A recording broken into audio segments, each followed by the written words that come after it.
사랑하는 성도 여러분, 한 주의 시작입니다. 이 한 주 주의 말씀을 붙들고 그 말씀이 주시는 지혜로 여러분의 한 주가 풍성해질 수 있기를 주님의 이름으로 축복합니다. 오늘 말씀은 역대하 18장 28절부터 19장 3절까지 말씀인데요. 오늘은 34절까지 말씀을 읽고 나누도록 하겠습니다. 이스라엘 왕과 유다 왕 여호사밧이 길르앗 라못으로 올라가니라. 이스라엘 왕이 여호사밧에게 이르되 나는 변장하고 전쟁터로 들어가려 하노니 당신은 왕복을 입으소서 하고 이스라엘 왕이 변장하고 둘이 전쟁터로 들어가니라. 아람 왕이 그의 병거 지휘관들에게 이미 명령하여 이르기를 너희는 작은 자나 큰 자나 더불어 싸우지 말고 오직 이스라엘 왕하고만 싸우라 한지라. 병거의 지휘관들이 여호사밧을 보고 이르되 이가 이스라엘 왕이라 하고 돌아서서 그와 싸우려 한즉 여호사밧이 소리를 지르매 여호와께서 그를 도우시며 하나님이 그들을 감동시키사 그를 떠나가게 하신지라. 병거의 지휘관들이 그가 이스라엘 왕이 아님을 보고 추격을 그치고 돌아갔더라. 한 사람이 무심코 활을 당겨 이스라엘 왕의 갑옷 솔기를 쏜지라. 왕이 그의 병거 모는 자에게 이르되 내가 부상하였으니 내 손을 돌려 나를 진중에서 나가게 하라 하였으나 이날의 전쟁이 맹렬하였으므로 이스라엘 왕이 병거에서 겨우 지탱하며 저녁 때까지 아람 사람을 막다가 해가 질 즈음에 죽었더라. 아멘. 아합은 그의 면전에서 미가야의 예언을 거절했죠. 그리고 선지자를 옥에 가뒀습니다. 마음으로는 그의 예언을 담아두었던 것 같습니다. 그래서 자신은 왕이 아닌 듯 오늘 전장에서 변장하고 대신 여호사밧에게만 그 왕의 전투복을 입게 하는 거죠. 아합의 이 변장이 지혜로운 것처럼 보입니다. 그러나 하나님은 속일 수 없었습니다. 변장의 목적이 목숨을 구하기 위한 대안 또는 대책이었다면 오늘 진정한 삶의 대안은 되지 못했던 것이죠. 진정한 삶의 대안을 그가 추구했다면 무엇을 추구해야 했을까요? 그것은 바로 하나님의 말씀에 순종하는 것이었을 겁니다. 이스라엘 왕과 유다 왕이 아람과 싸우려고 이제 길르앗 라못으로 갔다라고 성경은 이야기합니다. 신실한 왕이었던 여호사밧 그리고 악한 아합 왕과 잘못된 관계가 얽혀지면서 오늘 미가야의 예언을 듣고도 여호사밧은 이 전쟁에 동참합니다. 여호사밧은 아합의 그 제안을 모호하게 수락을 하게 되죠. 그리고 한번 잘못 디딘 발걸음 계속 빠져가는 듯한 모습을 오늘 본문에서 보여주고 있습니다. 여호사밧은 아합의 요구를 다 들어주고 있습니다. 참 안타까운 일이죠. 마치 우리가 죄악에 빠지면 그 죄가 죄인 줄 알면서도 불편하면서도 여전히 그것을 떠나지 못하는 그런 늪에 빠진 같은 그런 현상을 경험해 봤을 텐데 오늘 이 여호사밧 왕이 바로 그런 느낌이지 않을까 싶습니다. 아람 왕은 그의 병거에서 지휘관에게 이렇게 명령합니다. 너희는 큰 자나 작은 자나 싸우지 말고 오직 이스라엘 왕하고만 싸우라. 왜 이렇게 말했을까요? 그에게 이 전쟁의 목적이 분명했습니다. 그것은 아합 왕입니다. 그를 잡아야만 하는 것이죠. 병거의 지휘관이 여호사밧을 봅니다. 그리고 저자가 이스라엘 왕이다 라고 생각을 했는데 여호사밧이 놀라서 소리를 지르자 하나님은 그를 절체절명의 순간에서 구원해 내십니다. 도와주십니다. 아람 군사들은 이스라엘의 왕이 아님을 알고 그 추격을 그치고 돌아서게 됩니다. 참으로 하나님의 놀라운 은혜가 여기에 담겨져 있죠. 잘못된 길로 정신없이 모호한 수락을 한 이후부터 그는 질질 끌려다니는 듯한 그러나 위기를 벗어나지 못하는 그의 어리석음 속에서 그가 하나님께 부르짖고 하나님을 찾았을 때 하나님은 그를 건져내 주셨다라고 하는 것입니다. 하나님 앞에서 여호사밧은 신실했습니다. 지금의 실수와 허물 이것을 덮어주시고 하나님은 그를 버리지 않으시고 품어주십니다. 그의 외침을 들어주신 것이죠. 우리도 늘 실수할 수 있는 연약한 가능성을 늘 지니고 살아가고 있습니다. 오늘 여호사밧을 구원하시는 그 하나님을 보면서 우리도 혹시 죄의 늪에서 빠져서 나오지 못하는 그 불편함, 모호한 수락과 타협을 하면서 내가 그것이 죄인 줄 알면서도 빠져나오지 못하는 그 어떤 것이 있다면 여러분 거기서 빠져나올 수 있는 방법이 있습니다. 그것은 바로 여호사밧처럼 그 현장에서 하나님을 찾는 것입니다. 제가 또 생각해 보고 싶은 것은 아합이 변장을 했죠. 이 변장한 것에는 적어도 두 가지의 이유를 찾아볼 수 있습니다. 우선은 미가야 선지자로부터 불편한 예언을 받습니다. 그래서 무사하고 싶고 안전하고 싶은 그 욕구 때문에 그는 변장을 하게 되는 것이죠. 두 번째는 3년 전에 아람 왕에게 준 상처 때문입니다.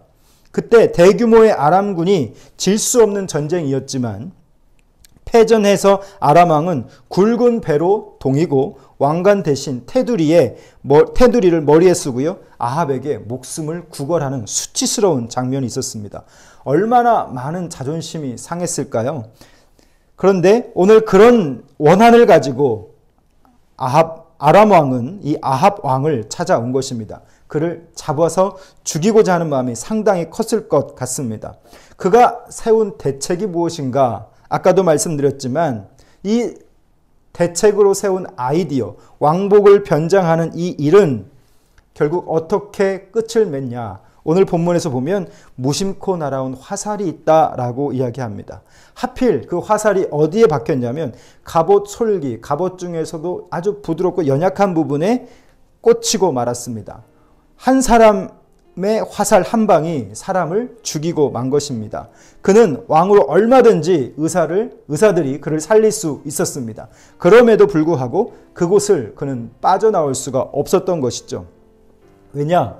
전쟁이 워낙 맹렬했기 때문에 그 왕이 타고 있던 전차가 빠져나올 수 없었다라고 하는 겁니다.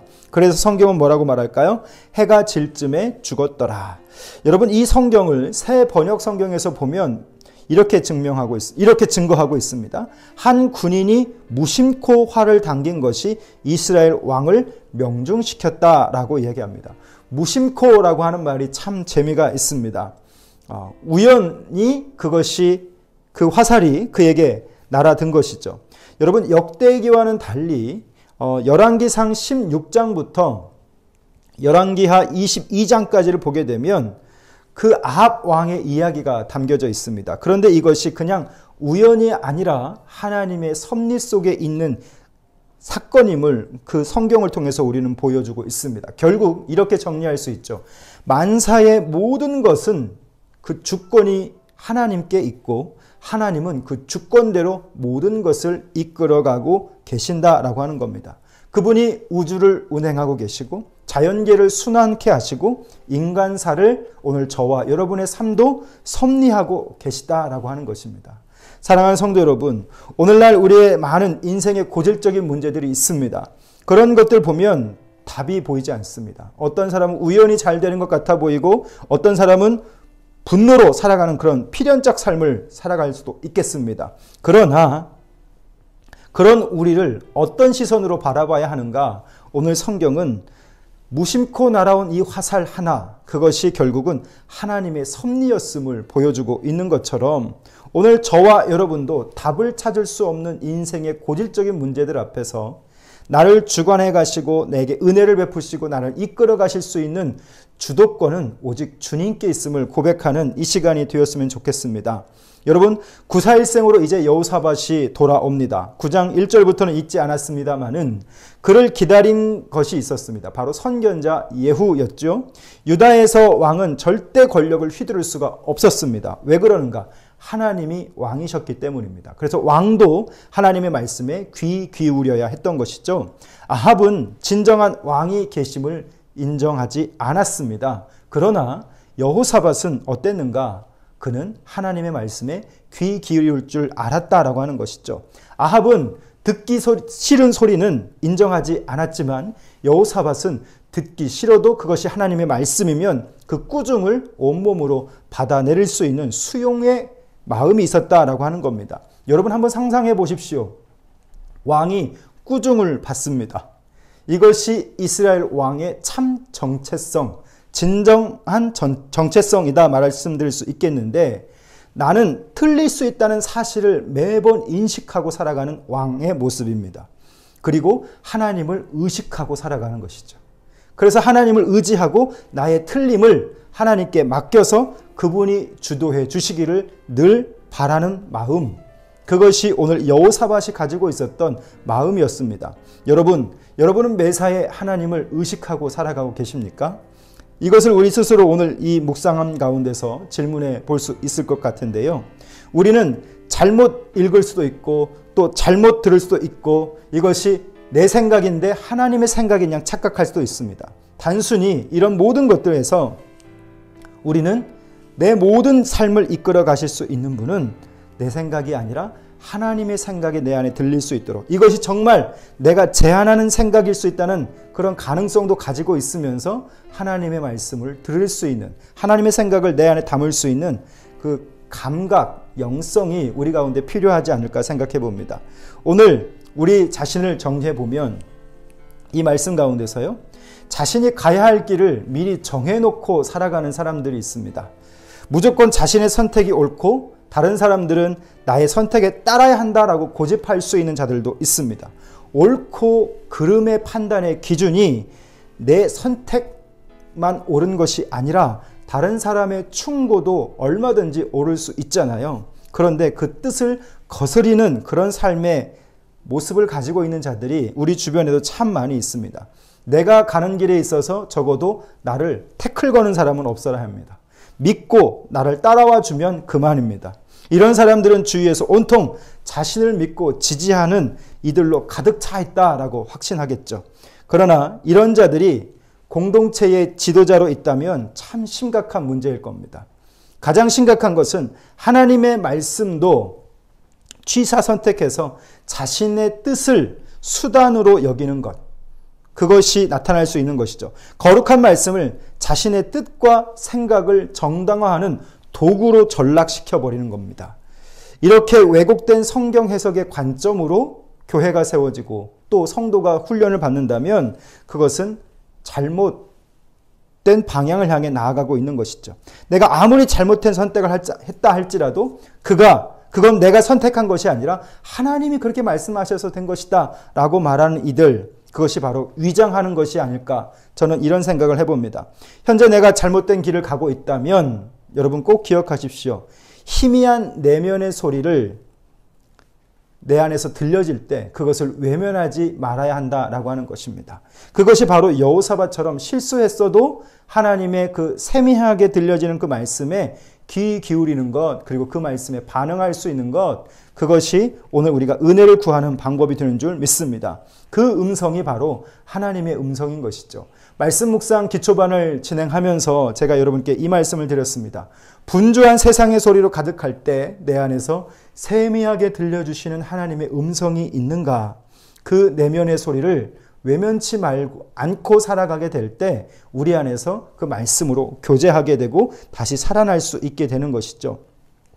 그것이 하나님의 음성이고 그것이 내게 반드시 필요한 말씀의 교훈이다 라고 하는 겁니다. 지금까지 내가 당연하게 여겼던 내 인생의 방향에 대해서 제동을 걸 수 있는 말씀은 오직 하나님이 내 안에서만 주실 수 있는 말씀이죠. 그 말씀이야말로 우리의 삶을 재조정해서 또 오늘부터 살아가는 이 한 주의 삶이 하나님을 향해 다시 방향을 잡아갈 수 있기 때문에 저는 여러분의 묵상이 날마다 그렇게 되지는 않는다 할지라도 때로 조금씩 이렇게 말씀에 귀 기울이는 훈련을 진행하셔서 하나님의 말씀이 내게 수정이 되고 보완이 돼서 내 삶의 방향이 때로는 제동이 걸려서 다시 하나님께로 돌아갈 수 있는 그런 선택할 수 있는 시간이 됐으면 좋겠습니다.